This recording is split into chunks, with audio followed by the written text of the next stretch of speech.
Inktober day 7, and the prompt today is drip, which is a bit of an odd one. Now, I imagine the most popular thing to do here is going to be a tap, and that's kind of what I actually intended to do. But what I ended up doing was this scene, the scene you're about to see. And I actually was trying to sketch something different, and it went a bit wrong. And then I realised that in going a bit wrong, perhaps I can turn this sort of fountain pen drip into a flowing little fun scene. So this is from the imagination, but hopefully it'll give you some ideas of how you might go wrong, but end up having a lot of fun anyway. So this is my little scene for drip. I'm starting off by drawing a fountain pen. What I was actually trying to do was do a sort of representation of my supplies, just drawing basically another supplies video as a little update, which I do a couple of times a year on my channel. And then I realised, you know what, that pen is way too short. I've not really thought about it. And so I thought, right, let's just see what happens. And it happens to be the day for drip. So I thought, well, let's just see. If I give some drips of ink coming down here, I can now imagine that drip forming something, and maybe something liquid. So a little pond. With a pond, you can add a tree. And the reason you see me sort of doodle and do lots of little hatches here is I'm not really sure what I'm going to do next.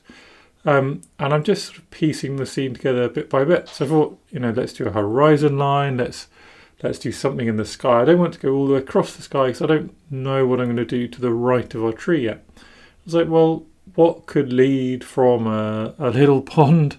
Well, a little river or something is eventually where I got.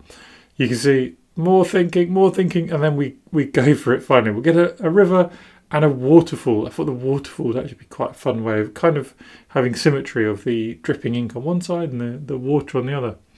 This is eventually going to turn into a couple of reindeer, just using really simple shapes and hopefully getting the idea of deer through those antlers.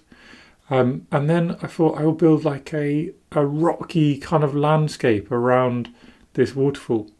And to get the effect of water, I like to use again hatching, lots of contrast, and that's also a nice way of getting shapes in rocks if you have light areas, dark areas.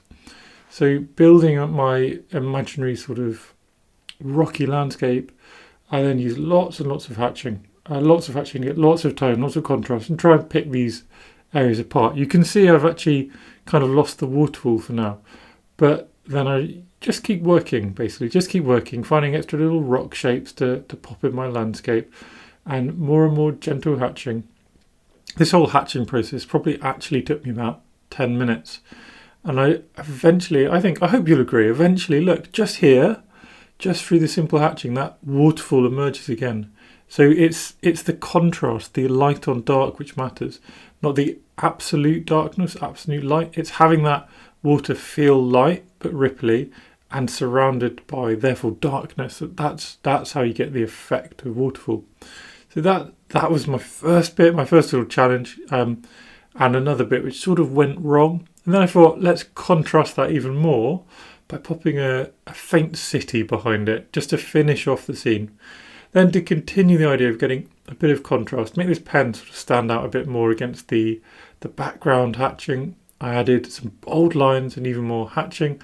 I'm kind of looking at my pen at the same time as well, going, you know, how do I represent the pen a little bit more realistically, just like taking ideas.